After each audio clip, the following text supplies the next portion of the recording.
فرمائیے کہ یہ سارے نام جو ہیں وہ اس طرح کے نام ہیں کہ جب بھی ذکر ہوتا ہے تو ایسا لگتا ہے کہ جیسے ان کا کلام، ان کے اشعار پڑھے جا رہے ہیں، ان کا ذکر ہو رہا ہے، جیسے بالکل ہمارے آس پاس ہے۔ تو میر صاحب نے جو کہا ہے کہ بارے دنیا میں رہو غم زدہ یا شاد رہو، ایسا کچھ کر کے چلو یہاں کہ بہت یاد رہو۔ تو میر صاحب یا اس طرح کے جو ہمارے بڑے لوگ ہیں وہ ایسا کچھ کر کے گئے ہیں کہ ان کا یاد کرنا ہمارے لیے واجب ہو گیا ہے، واجب ہو جاتا ہے ہر وقت۔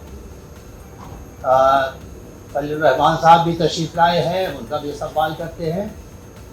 تو میرے لیے واقعی بہت خوشی کی بات ہے کہ میر پر یہاں 2 دن مقالے پڑھے جائیں گے، گفتگو ہوگی، اور آپ تمام حضرات کی جو توجہ یا شوق یا دلچسپی، میر تو ہماری اجتماعی جو حافظہ ہے اس کا حصہ ہے۔ بہرحال میں آپ تمام حضرات کا شکریہ ادا کرتا ہوں، اور اب میں یعنی میزبان خصوصی ڈاکٹر شمس اقبال صاحب سے گزارش کرتا ہوں کہ وہ باقاعدہ مہمانوں کا استقبال کریں۔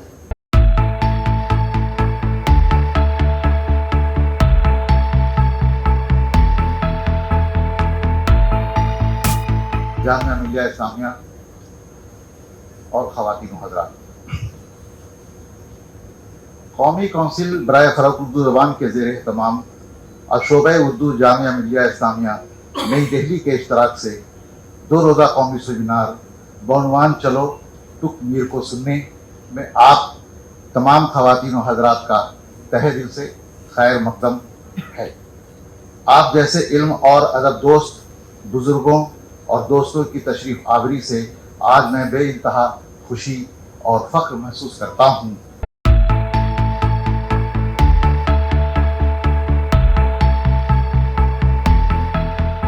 بلا شبہ یہ موقع مبارکباد کا ہے قومی کونسل کے لیے بھی اور جامعہ ملیہ کے شعبہ اردو کے لیے بھی کہ اس جلسے کا انہوں نے اہتمام کیا اور بہت بروقت یہ جلسہ برپا کیا۔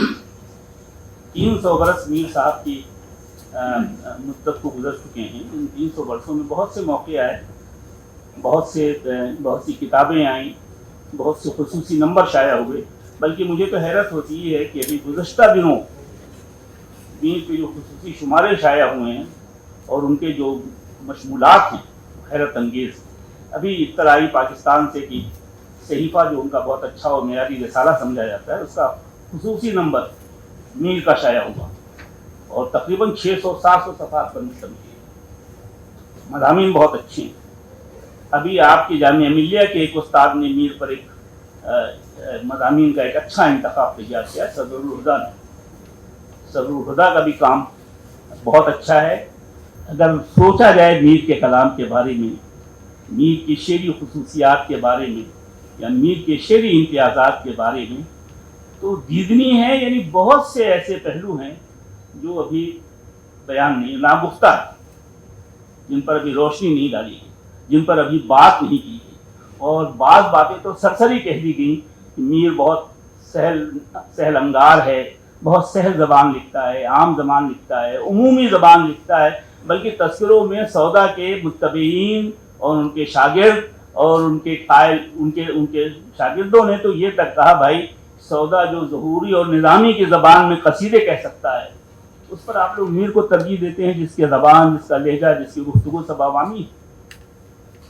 اس مسئلے پر بھی گفتگو کرنی چاہیے، اس مسئلے پہ گفتگو ہونی چاہیے کہ کلام کا انتخاب یا کلام کا مرتبہ محض اس بات سے نہیں طے ہو سکتا کہ آپ نے فارسی مرکبات کتنی استعمال کی ہیں، میٹافرز کیسے یوز کیے ہیں، سمبلز کیسے یوز کیے ہیں، محض اس سے طے نہیں ہوگا۔ دیدنی ہوں جو سوچ کر دیکھو، اگر سہل تھا، عام بول چال میں تھا، عمومی لہجے میں تھا، تو اس میں سوچنے کا کیا معاملہ ہے؟ سوچنے کے لیے یہ ہے کہ سطح پہ جو چیز دکھ رہی ہے، بظاہر سادہ سی زبان، بظاہر عام سی زبان، بظاہر روزمرہ گفتگو کی زبان، اس کے طے میں بھی کچھ ہے، معنی کی سطح پر اس میں کوئی ایسی بات ہے جو آپ کو سوچنے پر مجبور کرتی ہے۔ سہلوں پر دیدنی ہوں میں بھی میر، اور ظہر کو یاد تأمل سے کر نگاہ کرے، تأمل سے کر نگاہ کرے، ذرا سا غور کر کے دیکھو تو اگرچہ میں سہل ہوں مگر دیکھنے سے تعلق رکھتا ہوں. یہ خود کنٹراڈکشن جو جمع کیا ہے یہ 10 سوال پیدا کرتا ہے. اگرچہ زبان میری سہل ہے مگر دیدنی ہوں کا مطلب یہ کہ سہل زبان دیدنی نہیں ہوا کرتی کیا؟ اگرچہ سہل ہوں پر دیدنی ہوں میں بھی میر. زلف سا پیشدار ہے ہر شیر. زلف سا پیشدار ہے ہر شیر. ہاں ہے سخن میر کا عجب ڈھبکا. زلف سا پیشدار ہے. بظاہر تو آپ اصل میں جو دراصل یہ جو کنٹراسٹ ہے نا، سادہ زبان، روزمرہ کی زبان، بول چال کی زبان، مگر اس میں بھی غور و فکر کے پہلو تلاش کر لینا یا سطح کے نیچے کوئی ایسی چیز رکھ دینا جو کسی خاص کیفیت، کسی خاص خیال، کسی خاص معنی کا متحمل ہو یا اس پر مشتمل ہو، یہ ہوتا بڑا مشکل ہے. اور دراصل میر کا کمال یہی ہے کہ اس نے ایسے جو ایک پرفریب سادگی ہوتی ہے نا، زلف سا پیشدار ہے ہر شیر، یعنی جیسے معشوق کی زلفیں خم بخم ہوتی ہیں اور پیشدار ہوتی ہیں. کلام میر کا کلام ہے عجب ڈھب کا، یہ بھی اسی کا مثل ہے. عجب ڈھب کا کلام ہے، یعنی ایسی پرفریب سادگی ہے اس کی. بس یہ جی چاہتا ہے کہ یہ کہے آدمی کہ میر کو سادہ سمجھنا، میر کو سہل سمجھنا، میر کو آسان سمجھنا، یہ اپنی کمینی کا اعتراف کر دینا ہے. سوچنے کے لیے بہت سے مواقع ہیں، بہت سی چیزیں ہیں جن پر سوچ کے دیکھنے کی ضرورت ہے. یہ ہے معاملہ میر صاحب کا، اور یہ موقع شمس اقبال نے اور ہمارے احمد محفوظ صاحب نے فراہم کیا ہے. میں امید کرتا ہوں اور توقع ہے اس بات کی کہ آج اور کل میں میر پر ایسے مقالے لکھے جائیں گے اور بہت سی ایسی بحثیں سامنے آئیں گی جن پر شاید اس سے اگرچہ مشکل ہے کہ کوئی ایسا پہلو نکال پائے آدمی، کوئی ایسی بات کہہ پائے جو اب تک نہیں کہی. بہرحال بات ختم ہوتی نہیں ہے. راہ مضمون تازہ بند نہیں، تا قیامت کھلا ہے باب سخن. قیامت تک بات کہنے کے لیے کچھ نہ کچھ رہ جاتی ہے. تو وہ دراصل پہلو تلاش کرنا. میں مقالہ نگاروں سے اپنی یہ امید کرتا ہوں کہ آج سے کل تک میں وہ میر کا کوئی ایسا پہلو، میر کی کوئی ایسی جہت، کلام میں میر کا کوئی ایسا حسن دریافت کر لیں جو بظاہر آنکھوں سے دکھتا نہیں ہے مگر موجود ہوتا ہے. کلام کا حسن یہی ہے کہ دکھے نہیں مگر محسوس ہو. جیسے طب کی دوائیں ہوتی ہیں 25 اجزاء سے مل کے بنتی ہیں، ہمیں نہیں معلوم کہ اس میں کیا کیا چیز پڑی ہوئی ہے، لیکن اس کی تاثیر ہوتی ہے جو ہماری صحت پر اثر انداز ہوتی ہے. میر کے کلام کے بعد جو ہمیں دل آسائی کا ایک احساس ہوتا ہے، لگتا ہے جیسے زخموں کی کسی نے پھاہا رکھ دیا ہو، کسی نے مرہم رکھ دیا ہو. تو دراصل وہ اسی کلام کی تاثیر کی وجہ سے، اس کے کلام میں جو تاثیر ہے اور ایک دل جوئی کی، دل آسائی کی، غموں میں ایک راحت کی جو ایک کیفیت ہے، یہ ہے دراصل میر کا انجام. بہت بحثیں ہوئی ہیں اس مسئلے پر بھی. جو باتیں مجھے کہنی ہوں میں آپ سے عرض کرتا ہوں، یہ باتیں بھی کہنے کی ہیں جو کہہ رہا ہوں. بہت باتیں ہوئی ہیں اس پر کہ میر جو ہے ہمارا خدائے سخن کہتے ہیں. خدائے سخن میر کے بارے میں، یا سردار جعفری نے لکھا پیغمبران سخن. تو یہ خدائے سخن اور پیغمبران سخن کون طے کرتا ہے اور کس بنیاد پہ طے کرتا ہے؟ کیوں کہتے ہیں کہ میر خدائے سخن یا میر پیغمبر سخن؟ یہ بات تو تسلیم، اور سب نے، غالب نے، میر نے اور بھی دوسرے بہت سے شاعروں نے یہ بات کہی ہے کہ آتے ہیں غیر سے یہ مضامین خیال میں. غالب صغیر خامہ نوائے سروش ہے، یا الشعراء تلاميذ الرحمن، خدا کے شاگرد ہوتے ہیں یہ. تو یہ غیر سے جو ایک رشتہ جوڑتا ہے کلام کا، شاعر کے کلام کا. اسی لیے شاعر کے لیے کہا جاتا ہے کہ بظاہر تو جادوگر نہیں ہے مگر کام جادو کا کرتا ہے.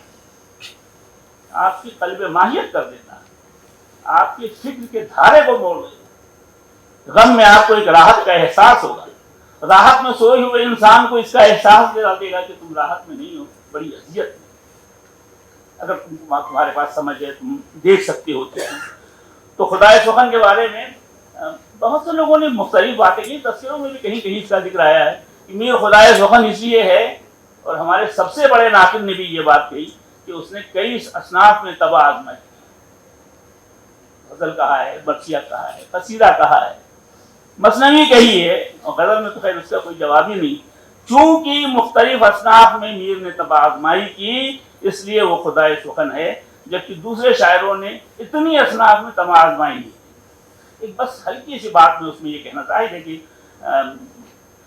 فاروقی کے منہ آنا اور اس کی بات پر کوئی نقید کرنا بہت آسان نہیں ہے، کرنا نہیں چاہیے، مجھے زیب بھی نہیں دیتا، مگر میرا بس چھوٹا سا سوال یہ ہے کہ ہر سخن میں تباہ آزمائی کوئی شاید کرے اور ہر سخن میں دوسرے درجے کے شعر کہے، کیا آپ اسے خدائے سخن تسلیم کریں؟ اس لیے کہ اس نے کئی صنفوں میں تباہ آزمائی کی نہیں کری، کوئی اور چیز ہے جو آدمی کو خدائے سخن بناتی ہے۔ میں سمجھتا ہوں کہ وہ چیز میر کے ہاں یہ ہے جو جس کا جادو نگار قلم کرتا ہے، یہی اس کی پرفریب سادگی کہ بظاہر کلام میں کچھ نہیں ہے، قامت خمیدہ رنگ شکستہ بدن نزار، تیرا تو میر غم نے عجب حال کر دیا۔ قامت خمیدہ میں بھی کوئی لفظ پوشیدہ نہیں ہے، مشکل نہیں ہے، نہ لغت دیکھنے کی ضرورت ہے۔ رنگ شکستہ، رنگ اڑا ہوا ہے، رنگ بھی سفید پڑ گیا ہے، اس میں بھی کوئی لفظ ایسا نہیں ہے جو آپ کو لغت دیکھنے پہ مجبور کر دے۔ بدن نظار دبلا پتلا، تیرا تو میر غم نے عجب حال کر دیا، اس میں جو کلید ہے، جو جادو ہے، وہ عجب نہیں ہے۔ تیرا تو میر غم نے عجب حال کر دیا، اب یہ نہیں بتا رہا کہ کیا حال کر دیا ہے، بیمار پڑ گئے ہو، بیمار ہو گئے ہو، اٹھنے لائق نہیں ہو، مرنے کے قریب، کچھ نہیں، اس میں کوئی وضاحت نہیں، لیکن عجب میں جو ایک استعجاب، جو ایک حیرت ہے، عجب حال، جو اور یہ طے ہوتا ہے محل استعمال سے اور روایت سے طے ہوتا ہے۔ عجب کا جو محل، عجب حال ہو گیا صاحب آپ کا، تو عجب حال کو پہنچ گئے ہیں، یعنی جو حال ہے وہ ناقابل بیان، لفظوں میں آ ہی نہیں سکتی، یہ چیز ہے جو میر کو خدائے سخن بناتی ہے۔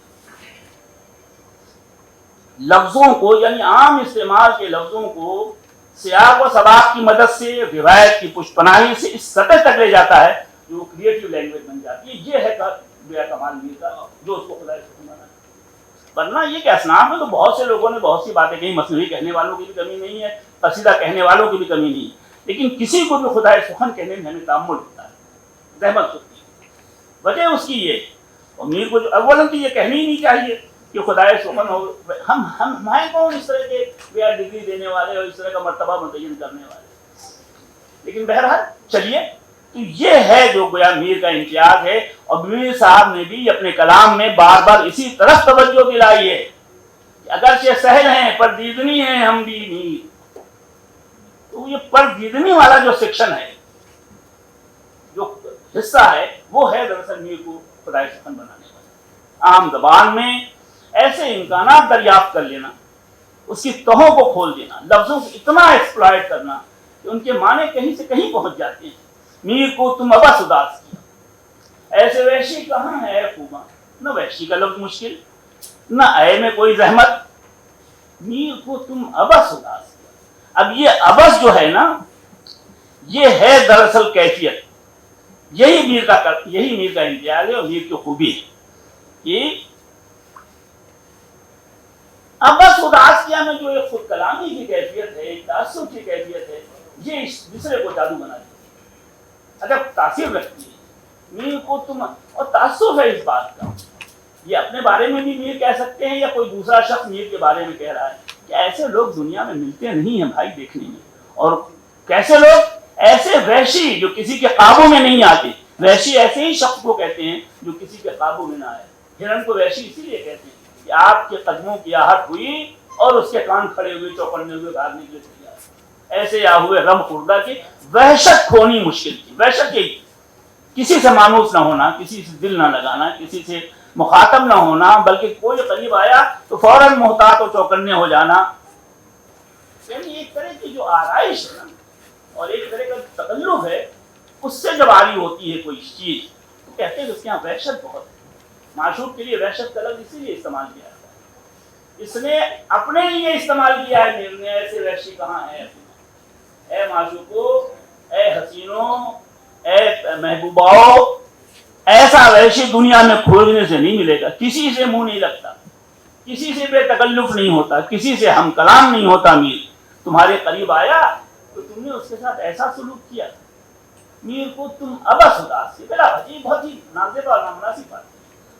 یہ جو ابس میں روایت سے معنی آئے ہیں تعسف کے، اظہار افسوس کے، ہم کلامی کے، اسی کو وہ کہتا ہے کہ تأمل سے آپ غور کریں تو سطح پہ دیکھنے والی آسان زبان ہمارے لیے معنی کا خزانہ رکھتی ہے۔ یہ ہے میر کا امتیاز۔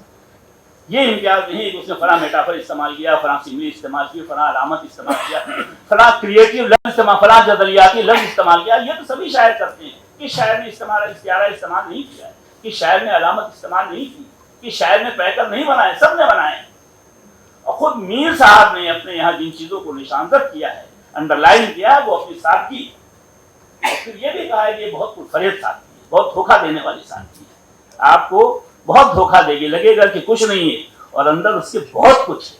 यही हुस्न है कि चीज़ें दिखती नहीं है मगर अपना असर रखती है, आप पर एक कैफियत तारी करती है। यही दरअसल उसकी खूबी है और यही दरअसल उसके कलाम का इम्तियाज है। इसी को एक्सप्लोर करने की ज़रूरत है, नंबर 1। और दूसरी बात ये है कि हाँ, ये बात भी कह रहा था, देखिए कहीं मीर ने अपने सादा बयानी का तो जिक्र किया है, ये बहुत सादा हैं, बहुत सहल हैं और बहुत आसान हैं, लेकिन उसमें पेश भी बहुत है। वो पेश जो है वो गोया दूसरी सतह है कलाम, जो नीचे रखी हुई, सिर्फ कैफियत नहीं बयान करता, यानी सिर्फ आपको मलाल की कैफियत, अफसुर्दगी की कैफियत, इस्तेजाब की कैफियत, हैरत की कैफियत, तासुफ की कैफियत, तंज की कैफियत, मोटे तौर से कैफियत नहीं बयान करता, वो कैफियत के शेड्स दरियाफ्त करता है। जैसे हरे रंग में बहुत से शेड्स होते हैं, लाल रंग में बहुत से शेड्स होते हैं, ऐसे ही मीर के अल्फाज में शेड्स बहुत है। मोटे तौर से सरसरी आप कह करके नहीं निकल सकते कि इसमें गम की कैफियत है, इसमें निशात की कैफियत है। देखिए बहुत मशहूर शेर है, मैं पढ़ता हूँ, आप अभी आप या कह उठेंगे कि हाँ भाई बात तो है। डूबे उछले है रात भर खुर्शीद, उसने देखा है कुछ दरिया। पता ये तो बहुत आसान है, कोई ऐसा लफ्ज नहीं है और इसमें कोई मेटाफर भी नहीं। खुर्शीद से मुराद खुर्शीद ही है, सूरज ही मुराद है, और तुमसे मुराद तुम ही हो। लेकिन जो माने पैदा करता है ना, वो असल आदमी को हैरत में डाल देता। डूबे उछले है रात भर खुर्शीद, डूबना उछलना इस तरह की कैफियत, बेकरारी की कैफियत, किसी लम्हा चैन न मिलना। और ये क्यों हुआ है? उसने देखा है तुझको दरिया। सूरज ने तुझे कभी दरिया पे देखा था, बस वो मंजर देख करके आज तक सूरज को करार दिया।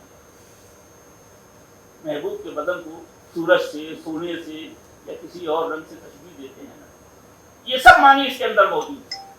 और बेकरारी भी है, डूबना उछलना किनाया है बेकरारी से, बेकरार कर दिया है तुमने सूरज को। और डूबे उछले, डूबना उछलना बेकरारी की इंतहा, उसने देखा है तुझको दरिया। या बहुत मशहूर शेर है, सबकी ज़बान ज़द खास व आम है, कहते भी कली ने ये सुनकर तबस्सुम किया, कहा मैंने गुस्सा है कितना तो बात, कली ने ये सुनकर तबस्सुम किया। ये जो पेश है इसमें टेक्स्ट के अंदर, ये मीर साहब को मीर बनाता है और यही मीर का हिस्सा है, यही मीर का इम्तियाज है। इसीलिए कहा जाता है चलो तुक मीर को सुनने की मोती से होता है। यही चीज दरअसल वो मोती है, आबदार मोती है। और चलो तुक में तो देखिए बाकी इधर उधर फैल जाती है। चलो तुक मीर को सुनने, एक जम्मे गफीर को दावत दे रहा है, तना नहीं जा रहा। चलो तुक मीर को सुनने, जैसे कहीं एग्जीबिशन लगा हो, कहीं सर्कस लगा हो, कहीं जादू का तमाशा हो रहा हो, चलो भाई चलो भाई चलो भाई चलो भाई फला जगह एग्जीबिशन लगी हुई, चलो तुक मीर को सुनने। मोती से पिरोता है, मोती से पिरोना सलासत के माना में। मोतियों का हाथ खूबी ये होती है कि एक दाने से दूसरा दाना बिल्कुल लगा, धागा टूटा और एक एक करके जो उसके मोती निकलने लगते हैं, यही दरअसल सलासत, यही दरअसल रवानी। रवानी की भी बड़ी गुफ्तगू है, उस पर भी गुफ्तगू करने की ज़रूरत है मीर साहब के कलाम में। मीर साहब के कलाम में रवानी बहुत है। ये रवानी आती कहाँ से? ये खुद एक मुस्तकिल मौजू है इस पर बात करने के लिए। चलो चलो टुक मीर साहब का इम्तियाज ये है, बहुत से इम्तियाज़ात हैं, 25 हैं। एक ये भी इम्तियाज है कि वो माशरे को और समाज को अपने साथ रखता है। तन्हाई में बैठे, खालिद तन्हाई में बैठे, आंखों से बहने दो कि है शामी करा, मैं ये समझूंगा कि 2 शम्मे फरोगा हूँ, ये गाली रो रहा है। मीर साहब रोते हैं, उन्हें शहर की भी फिक्र है, पड़ोसी की भी फिक्र है। मिसबाह तो खोल शहर को सैलाब दे दिया, उसको इसकी परेशानी है कि पूरा शहर का शहर तुम्हारे रोने की वजह से भाग आ रहा है। किन नींदों में अफसोस होती है या चश्मे की जाना, मिसबाह तो खोल बहुत रोशन। अब आपने बोल, शहर का शहर कहा जा रहा है, मीर साहब का मसला शहर है, मीर साहब का मसला समाज है। जो इस शोर से मीर रोता रहेगा तो हमसाया काहे को सोता रहेगा। अपने रोने की फिक्र नहीं है, हमसाये की जानने की फिक्र है कि हमारे रोने की वजह से हमसाये की नहीं। तो जो मुआशरे से और समाज से और आवाम से उसकी वाबस्तगी है, ये मीर का इम्तियाज है, जो शायद हमारे उर्दू के किसी दूसरे शायर को मैसर नहीं।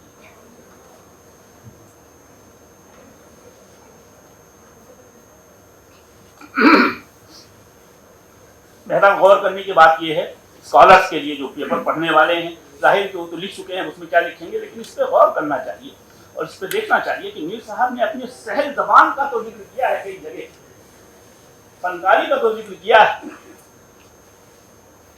लेकिन उलमाए किराम सोचें कि किसी शेख मुझ ने ये भी कहा कि ये इश्तिहारा देखो मैंने कैसा कमाल का बांधा है, ये अलामत देखो मैंने कैसे कमाल की अलामत इस्तेमाल की, ये जदलियाती लफ्ज़ देखो मैंने कितने माना इसमें भर दिए। इस पर वो फख्र करता ही नहीं अगर कि इश्तिहारा बहुत बांधा है, उसने बहुत किया है, लेकिन उसका इख्तिसास नहीं है। क्लासिकी शायरी में इश्तिहारा, मुनासिबात, मुराअतुल नज़ीर, ये सब तो क्लासिकी शायरी की खुसूसियात हैं, ये मीर की खुसूसियात नहीं है।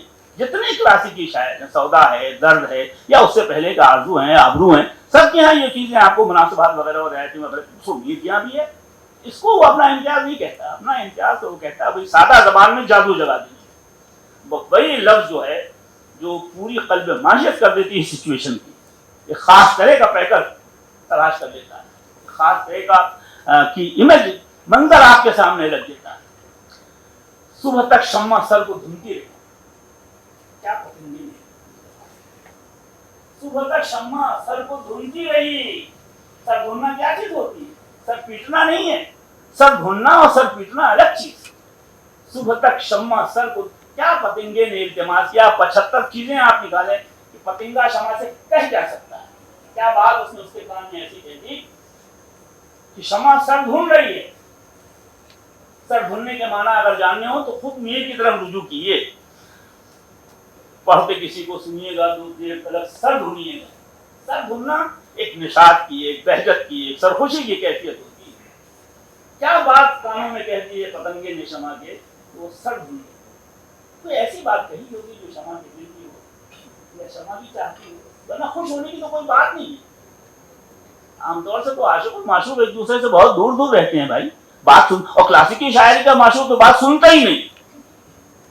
आप कुछ कहने चाहेंगे तो कह देगा कि भाई चलो फिर, ये कह के जो मैं रोया तो लगा कहने की मैं सुनता नहीं मैं दर्द रसीदों की कहानी, एक शख्स मुझी था, ये भी मीर साहब, ये शख्स मुझी था तुझसे पे आशिक। अपना किस्सा नहीं सुना है, अपने किसी मुमासिल का और अपने किसी नजीर का किस्सा सुना है।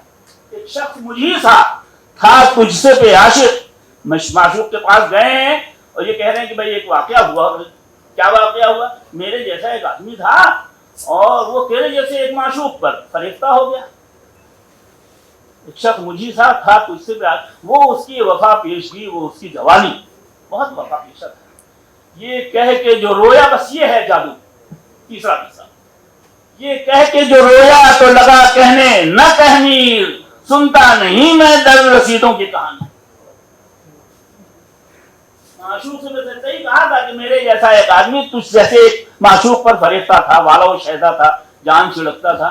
बस गलती मीर से ये हो गई, इतना कहने के बाद वो ये कह के जो रोया, वो समझ गया कि ये किसी दूसरे का किस्सा अपने हाल में सुना रहा है, किसी दूसरे की ज़बानी अपना वाक़या सुना। मैं तो सुनता नहीं, अगर ये कहता कि मीर अगर ये कहते कि मैं बहुत आशिक हूँ, बहुत जिंदगी हमारी तबाह, तो खैर पहले ही लम्हे भगा देता वो। लेकिन ये इन्होंने तरकीब निकाली कि एक दूसरे का किस्सा फर्ज करके एक दूसरे के किस्सा, एक दूसरे का गम सुनाने लगा। लेकिन गलती ये हो गई, इतना ही कहा था उसने, फिर रो निकला। ये कह के जो रोया तो लगा कहने ना कहनी, बस पा गया मैं नुक्ता, सब मसला तुम्हारा है, तुम्हारा मसला है। ये कह के जो रोया तो लगा कहने न कहनी, सुनता नहीं मैं दर्द रसीदों की। भाई मुझे ये सब फालतू किस्से अच्छे नहीं लगते, मुझसे नंबर हो गया, मालूम हो गया, सब हाल मालूम हो गया, सब वाक्य मालूम हो गया। और कौन था वो दर्द नसीब, उसका किस्सा। تو یہ چیز جو ہے نا کہ بظاہر آپ کو لغت دیکھنے کی کوئی ضرورت نہیں، اس پورے شعر میں کوئی میٹافر نہیں، اصل چیز یہ ہے کوئی سمبل نہیں، کوئی جدلیاتی لفظ نہیں، کوئی ایسا لفظ ہی نہیں جس کو آپ کریٹو زبان کا کہہ سکتے، لیکن پوری سچویشن سے وہ ایسا کیریکٹر تخلیق کر دیتا ہے، ایسا منظر بیان کر دیتا ہے، جذبے کے ایسے شیپس نکال جاتا ہے، محض ملال نہیں ہے، ملال کس چیز کا ہے وہ بھی متن میں موجود ہوتا ہے، تو ایک محض کیفیت کا بیان کرنا کافی، کسی کو کیفیت کا شعر بھی کہتے ہیں، بہت لوگوں نے لکھا ہے کیفیت کا شعر کس کو کہتے ہیں، کیفیت کا شعر کس کو کہتے ہیں، صاحب یہ خیال بندی کا شعر ہے، یہ فنا کا شعر، اور یہ کیفیت کا شعر ہے، ہمارے بڑے بڑے نقادوں نے کہا کیفیت کا شعر وہ ہے جو سننے میں تو اچھا لگے مگر وجہ نہ سمجھ میں آئے، ٹھیک ہے، کوئی وجہ دکھتی نہیں ہے، نہ کوئی استعارہ ہے، نہ کوئی تشبیہ ہے، نہ کچھ ہے، میر صاحب نے کہیں نہیں لکھی ہے میں نے بہت تشبیہ میں باندھی ہے، بہت اس کہیں نہیں کہا، میرے علم کے حد تک نہیں، کبھی دکھ جائے آپ کو تو مجھے بھی بتائیے، فلاں جگہ دیکھیے اپنی تشبیہ کی تعریف کر رہا ہے، زبان کی تعریف تو اس سے بہت کی جاتی ہے، لیکن اپنی تشبیہوں کے خیر کیا بات کہہ رہا تھا میں، ہاں یہ کہتے ہیں کہ کیفیت کا شعر، میر صاحب یہاں کیفیت بہت ہے، کیفیت محض یہ نہیں ہے کہ آپ کو شعر اچھا لگے مگر وجہ سمجھ میں نہ آئے، یہ کوئی تنقید کی زبان تو نہیں ہے نا کہ وجہ سمجھ میں نہ آئے، بتائیے وجہ کیوں کیفیت کا شعر اچھا لگتا ہے، کیفیت کے شعر کیوں اچھے لگتے ہیں، اس لیے اچھے لگتے ہیں کہ زبان کے سطح پر کوئی اغلاق، کوئی مشکل، کوئی دقت نہ ہونے کے باوجود آپ اس سے آئیڈینٹیفائی ہونے لگتے ہیں، فوراً آپ اپنے آپ پر تیرے بغیر مجھے نیند کیوں نہیں آتی، میرے بغیر تجھے چین کیسے پڑتا ہے، یہ کیسے میر صاحب نے بہت سے چیز جامعیہ کیسے، تیرے بغیر مجھے چین کیسے پڑتا ہے اور میرے بغیر تجھے نیند کیسے آتی ہے، فوراً آپ آئیڈینٹیفائی کرنے لگیں گے، اور ایک پرانے یاد میں، ماضی کے پورے قصوں میں اور پورے آپ کے اوپر گزری ہوئی زندگی پر آپ کی نظر جانے لگتی، تو جب کوئی شعر سن کر کے آپ کی یادوں کے خزانے میں کوئی چیز انفولڈ ہونے لگے تجربے کے طور پر آپ کے، تو آپ سمجھیے کہ آپ نے کیفیت کا شعر کہا، یہ کیفیت کا شعر سنا، اگر انفولڈ نہیں ہوتی، لفظ جامد ہیں، تحرک ان میں ہے ہی نہیں، آگے بڑھنے کی کیفیت اور صلاحیت ہے ہی نہیں، تو وہ لفظ جو ہے وہ کیفیت کا نہیں ہوتا، وہ شعر کیفیت کا نہیں ہوتا، کیفیت کے اشعار میں یہی ہوتا ہے کہ شعر سننے کے بعد آپ میں انفولڈ ہونے لگتا ہے، آپ کے ذہن میں یادوں کا ایک سلسلہ کھل جاتا ہے، وہ شعر کیفیت کا کہلاتا ہے، وہ تو نہیں کر رہا ہوں،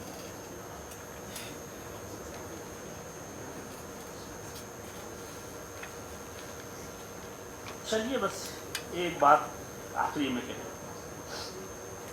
بہت مسائل ہیں، میر صاحب کے مسائل بہت ہیں، بس ہم نے یہ کیا ہے کہ ہم سے یہ چوک ہوئی ہے کہ ہم نے اوپر اوپر چھو کر کے ان کو چھوڑ دیا ہے، اترے نہیں اس میں کیسے،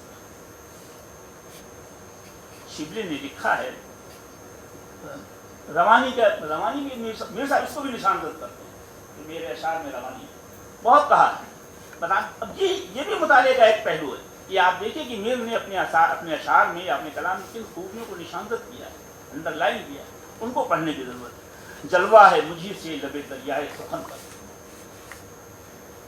جلوہ ہے مجھی سے میر صاحب لبے دریائے سخن پر، صدرنگ میری موج ہے، میں طبع رواں ہوں، اپنی طبیعت کی روانی کو بہت انڈر لائن کئی جگہ کہا ہے، میر دریا ہے سنے شعر زبانی اس کی، اللہ اللہ ارے طبیعت کی روانی اس کی، تو طبیعت کی روانی کیا چیز ہوتی ہے جو میر صاحب کے یہاں آپ کو دیکھنے کو ملتی ہے، کس چیز کو کہتے ہیں طبیعت کی روانی، حافظ نے بلکہ فاروقی صاحب اکثر اس شعر کو پڑھتے تھے، محفوظ کو یاد بھی ہوگا، آرا کے خانی استاد گر بن غریب تحقیق، جس کو تم استاد سمجھتے ہو اگر غور سے دیکھو، صنعت گرس اما شعر رواں نہ دارت، صنعت گر تو ہے، فنکار ہے، مگر شعر میں اس کے روانی نہیں،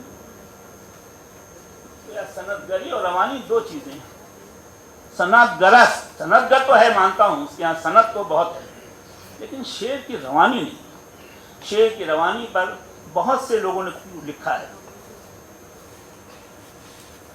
دیکھو تو کس روانی سے کہتے ہیں شعر بھی، جیسے میر کا شاعر روانی کو کلام کی اس نے نشان دیا، دیکھو تو کس روانی سے کہتے ہیں شعر بھی، دور سے ہزار چند ہیں اس کے سخن میں آپ، موتی سے زیادہ اس کے، کہ روانی کیا چیز ہے اس پر بہت گفتگو نہیں کروں گا، جس سے کہ وہ بھی ایک مستقل بحث ہے، शिबली ने इस पर सबसे जितने हमारे यहाँ नक़ाद हैं, बशमूल हाल ही में ये बात आपसे कह रहा हूँ कि रवानी को डिफाइन करने में, उसको पकड़ने में, उसको बयान करने में शिबली ने जो कमाल का मुजाहिरा किया है, वो कमाल हमारे उर्दू के किसी नक़ाद को नसीब नहीं, न उसके बाद न उसके पहले। कहा उसने कि हर लफ्ज एक सुर, हर लफ्ज एक सुर है, और जब उसको किसी कलाम के साथ मिलाते हैं तो ये देखते हैं कि अगला सुर उससे हम आहंग है कि नहीं। अगर पिछले लफ्ज का सुर आइंदा आने वाले लफ्ज के सुर से हम आहंग है तो कलाम में रवानी है, वरना कलाम में रवानी है। ये बात हमारे यहाँ किसी ने नहीं। अदायगी में सहूलत हो, तनाफुरे अस्वाद जो है ये शेर का बड़ा ऐप समझा गया। तो ये है सब मामलात मीर साहब के, इनको डिकोड करने की, इनको खोलने की ज़रूरत है। मीर की अजमत अगर तलाश करनी है, इन चीज़ों में तलाश करनी चाहिए। और रहा ये कि अलामत है, मेटाफर है, इस्तियारा है, इस पर जैसा कलाम काजी अफजाल साहब ने मीर की शेरी लिसानियात में किया है, उस पर मज़ीद कोई गुंजाइश छोड़ी नहीं है कि क्रिएटिव वर्ड क्या होता है और माना कि एसोसिएशन क्या होते हैं, जद्दलियात क्या चीज़ होती है, इस्तियारे की कितनी किस्में हैं और मीर साहब ने किन किन इस्तियारों को कैसे इस्तेमाल किया, इसको तो अपने मुंतहा कमाल पे अफजाल साहब ने पहुँचा दिया। मीर की शेरी लिसान, बहुत शुक्रिया आप लोगों का।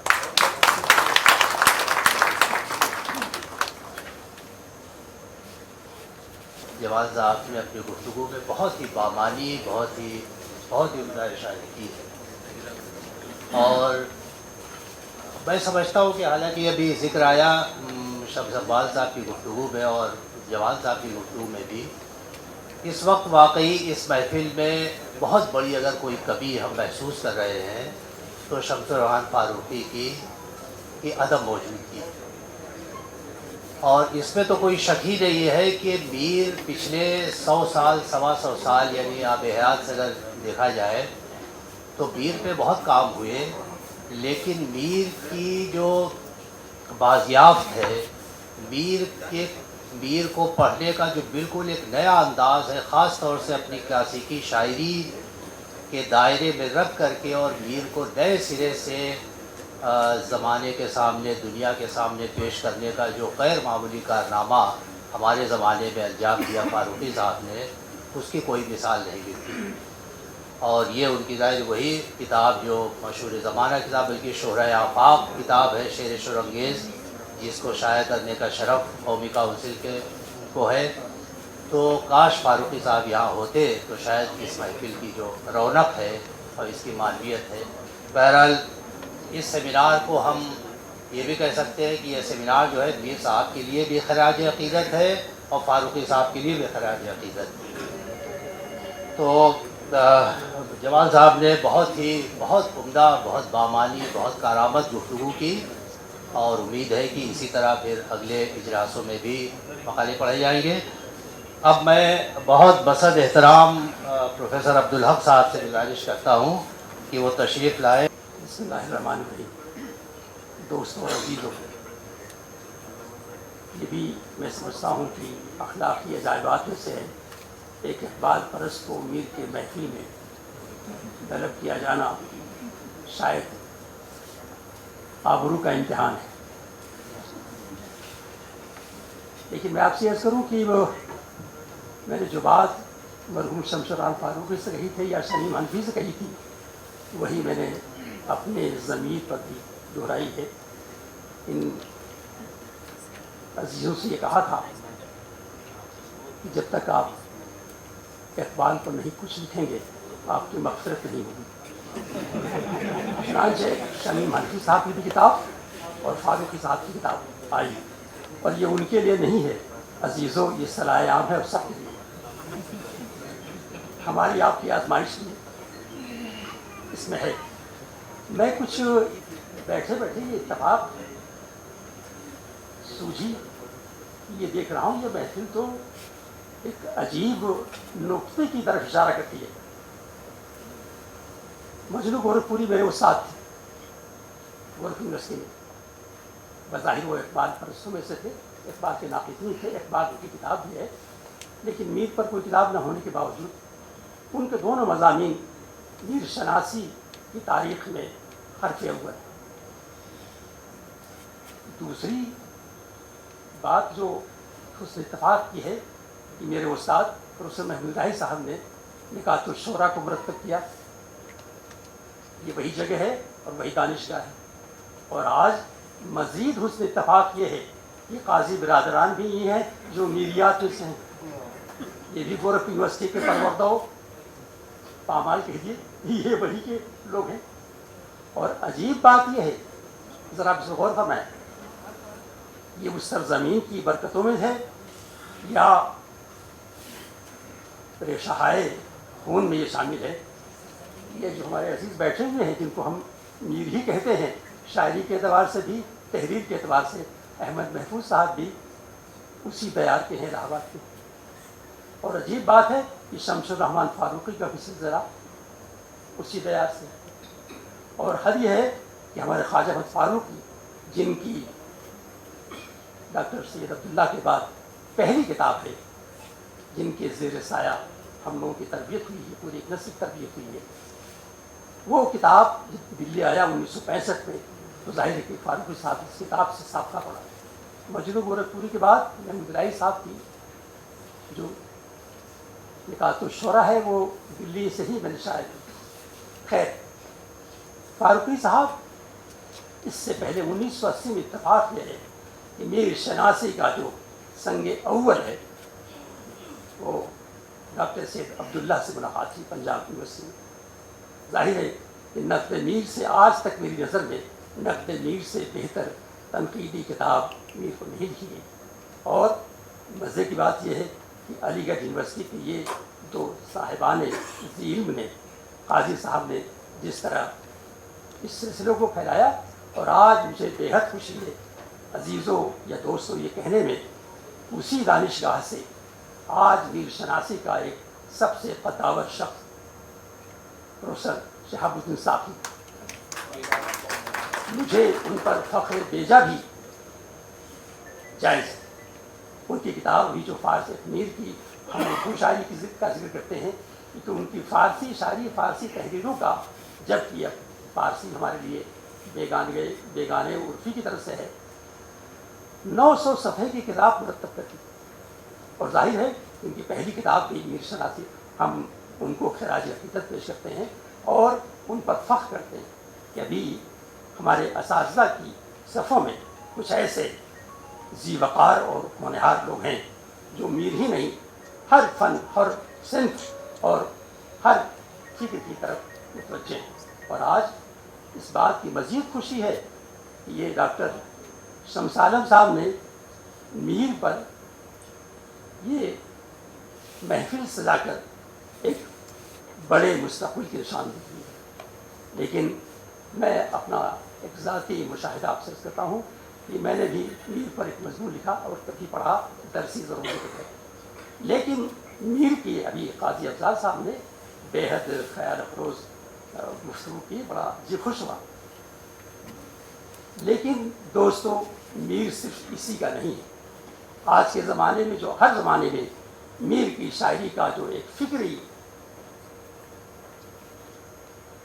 इर्तिफाइयत है वो भी काबिल गौर है। मैं इस नज़र से देखता हूँ कि मीर ने अपने अफकार की दुनिया में एक दुनियाए बेकरां को आरास्ता किया है। ऐ कुश्ते सितम तेरी गैरत तो क्या हुआ, आप ज़रा मुलाहिज़ा फरमाएं, ऐ कुश्ते सितम तेरी गैरत तो क्या हुआ, हमें इस पर भी गौर करने की ज़रूरत है, जो हस्बे हाल भी है और हस्बे मुस्तक़बिल भी है। यही नहीं, आप उस शेर को ज़रा देखें, ले सांस भी आहिस्ता की नाजुक है बहुत काम, आफाक की इस कार गही शीशा गरी का। अब ज़रा आप दूसरे मिसरे पर गौर फरमाएं, किस कदर फ़िक्र अंगेज़ और किस कदर पयामी और किस कदर जाज़िब नज़र ये फ़िक्र है। तो मीर सिर्फ हुस्न व इश्क का ही नहीं है, बल्कि मीर की दुनियाए फ़िक्र भी एक हमारे लिए बड़ा सामान फराहम करती है सोचने और गौर फिक्र का।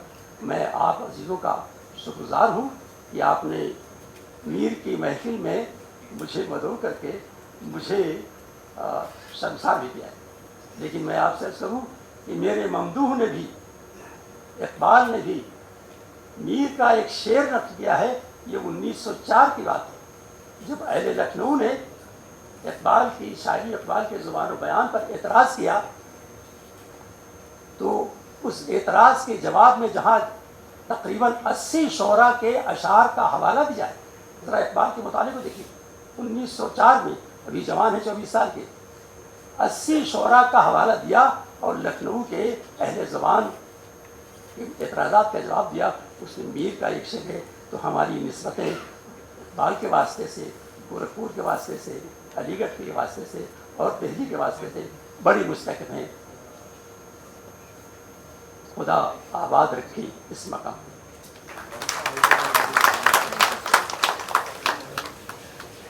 عبدالرق صاحب، اور اب اس افتتاحی اجلاس، اس محفل کے صدر نشین عالی جناب ہمارے وائس چانسلر صاحب پروفیسر محمد شکیل صاحب، میں گزارش کرتا ہوں کہ اپنے کلمات سے ہمیں نوازیں.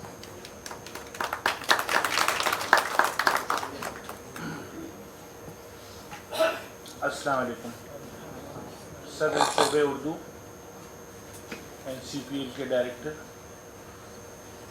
معزز شعراء جن کو یہاں مکالمے کے لیے بلایا گیا ہے، اور وہ سب لوگ جو اس سیمینار میں حصہ لے رہے ہیں، شاگرد، عزیز شاگرد. شعبہ اردو کے صدر صاحب کچھ وقت پہلے اس پروپوزل کو لے کے میرے پاس آئے تھے کہ NCPL کے ساتھ وہ 2 روزہ ورکشاپ کرنا چاہتے ہیں میٹ کے اوپر. تو میں نے کہا کہ ہاں بہت خوشی سے اجازت ہے. پھر کچھ دن بعد وہ آئے، انہوں نے کہا کہ آپ اس کی صدارت کر دیجیے. میں نے کہا بھائی میرا اس وقت آنے سے کیا تعلق ہے، میں ایک سول انجینئر ہوں جس نے اردو کو درجہ 5 سے درجہ 8 تک صرف پڑھا ہے. تو میں خاصا مناسب نہیں لگتا ہوں کہ آپ کے اس جلسے کو کی صدارت کروں، لیکن ان کا اصرار تھا. میں نے کہا اچھا میں حاضر ہو جاؤں گا. لیکن یہاں کے جو مکالمے میں نے سنے، اس سے میں نے یہ محسوس کیا کہ میں کتنا بد نصیب ہوں کہ میں نے اردو کو درجہ 8 سے آگے کیوں نہیں پڑھا اور اس کو سمجھنے کی کوشش کیوں نہیں کی. لیکن بہرحال اب وہ وقت گزر چکا ہے، وقت واپس نہیں آئے گا. وہ اس 2 روزہ ورکشاپ میں مجھے بتایا گیا ہے کہ دلی سے بھی لوگ آئے ہیں، دلی سے باہر سے بھی لوگ آئے ہیں. یقیناً جس معیار کے مکالمے ابھی پڑھے گئے ہیں، مجھے امید ہے کہ اسی معیار کے مکالمے مختلف سیشنز میں بھی پڑھے جائیں گے اور آپ سب لوگ اس سے فیض یاب ہوں گے. مجھے بہت خوشی ہے کہ اردو کے سب سے بڑے شاعر میر تقی میر پر یہ 2 روزہ قومی سیمینار جامعہ میں منعقد کیا جا رہا ہے. یہ سیمینار اس لیے بھی خاص ہے کہ یہ میر صاحب کی پیدائش سے 300 سال پورے ہونے کے موقع پر کیا جا رہا ہے. اس کے لیے میں NCPL کے ڈائریکٹر ڈاکٹر شمس اقبال صاحب کو مبارکباد دیتا ہوں اور ان کا خاص طور سے شکریہ ادا کرتا ہوں کہ انہوں نے یہ سیمینار جامعہ کے شعبہ اردو کے اشتراک سے منعقد کرنے کا فیصلہ کیا. طرح سے ختم ہوتا ہے. میں باقاعدہ اپنے تمام افتتاحی اجلاس جو ہے وہ اپنے خاتمے پر ہے. میں باقاعدہ شکریہ ادا کرتا ہوں وائس چانسلر پروفیسر محمد شکیل صاحب کا کہ وہ یہاں تشریف لائے اور رونق بخشی اس افتتاحی اجلاس کی. قومی کونسل کے ڈائریکٹر ڈاکٹر شمس اقبال صاحب کا شکریہ تو میرا خیال مسلسل ادا کرتے رہنا چاہیے 2 دن تک، کہ انہی کے ایما پر، انہی کے اس فیصلے سے میر صاحب کے تعلق سے یہ جو 2 روزہ سیمینار ہے وہ یہاں منعقد ہو رہا ہے. اور کل تک ہم لوگ ظاہر ہے کہ بہت سے مقالوں میں مختلف پہلوؤں پر میر کے بارے میں گفتگو ہوگی، بحث و مباحثہ بھی ہوگا. تو قومی کونسل اس کے لیے خاص طور سے ہم اس کے شکر گزار ہیں. اس افتتاحی اجلاس میں کلیدی خطبہ کے لیے پروفیسر قاضی جمال صاحب سے ہم نے درخواست کی تھی. انہوں نے ہماری درخواست قبول فرمائی اور بہت ہی عمدہ، بہت ہی پرمغز، بہت کارآمد खुशामद गुफ्तगू, बहुत बामानी गुफ्तगू मीर के बारे में की। हम उनके शुक्रगुज़ार हैं।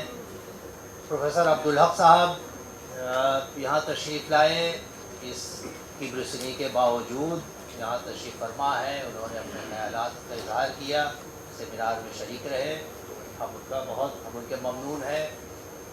हमारे जो मेहमान दिल्ली से बाहर से आए हैं उनका हम ख़ास तौर से शुक्रिया अदा करते हैं। अभी एक दो मेहमान जो है बिल्कुल अभी ताज़ा वारिद हैं, उनका मज़ीद शुक्रिया अदा करते हैं। चंद भान ख्याल साहब इस बीच में तशरीफ़ लाए, उनका हम शुक्रिया अदा करते हैं। दिल्ली के जो हमारे मकामी शुरका हैं, मेहमानान गिरामी, उन सब का हम शुक्रिया अदा करते हैं।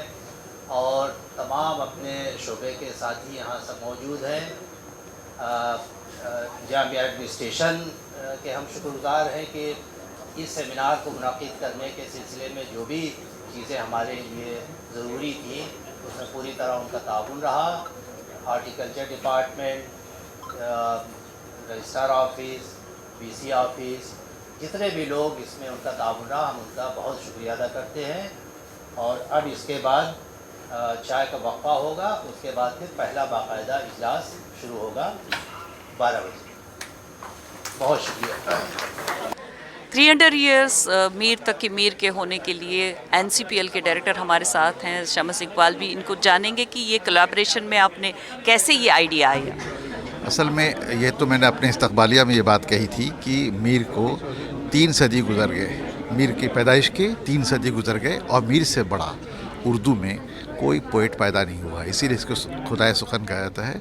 कौमी उर्दू काउंसिल ने मीर के हवाले से बहुत काम किया है, कई किताबें उनकी आई हैं। और जो कौमी उर्दू काउंसिल की जो मास्टर पीस है शेर शोरंगेज़, इस पर शमसुररहमान फ़ारूक़ी साहब को सरस्वती सम्मान मिला। तो ज़ाहिर है कि कौमी उर्दू काउंसिल जब मीर के साथ बहुत कुछ जुड़ी रही है तो ये ख्याल इसलिए आया कि ये यहाँ ये किया जाए। और चूँकि यहाँ जो शोबा उर्दू है उसमें जो साहब हैं वो मीर के हवाले से काफ़ी बड़े स्कॉलर माने जाते हैं, उनके साथ हमने इश्तराक करके ये कौमी उर्दू काउंसिल ने ये प्रोग्राम किया। शुक्रिया। यहाँ पर स्टूडेंट्स भी है, इसलिए हर तरह के लोग हैं, हिंदुस्तान के मुख्तलिफ इलाके से भी लोग आए हैं, स्टूडेंट भी हैं। हमने कोशिश की अक्रॉस इन पैन इंडियन, जो उर्दू का जो कैरेक्टर है पैन इंडियन कैरेक्टर, उसको हमने यहाँ पर हर जगह के लोग आए हैं। कोई जगह ऐसी नहीं है जहाँ से 1-2 लोग नहीं आए हों। इससे जो लोग यहाँ तशरीफ़ लाए हैं, अपने मकाल में भी पढ़ रहे हैं, उनको मीर और दूसरे शायरों के बारे में सुनने को मिलेगा। जो उनकी अपनी तनकीद है उससे दूसरों लोगों ने जो तनकीद कर रखी है उसमें आपस में समझने में उनको आसानी होगी कि उनका नज़रिया मीर के बारे में क्या था, दूसरों लोगों का नज़रिया मीर के बारे में क्या था। तो जब भी इस तरह के सेमिनार होते हैं वो यकीनन कुछ ना कुछ फैज़याबी तो लोगों के अंदर पैदा ही करते हैं। देखिए, जैसा कि मैंने अभी आपने सुना होगा, मीर तकी मीर और गालिब, ये हमारी उर्दू शायरी के जो ट्रेडिशन है उसमें सबसे बड़े शायर माने जाते हैं। और बल्कि गालिब ने तो ख़ुद मीर के अज़मत का और मीर की ग्रेटनेस का एक्नॉलेज किया है, इतराफ़ किया है।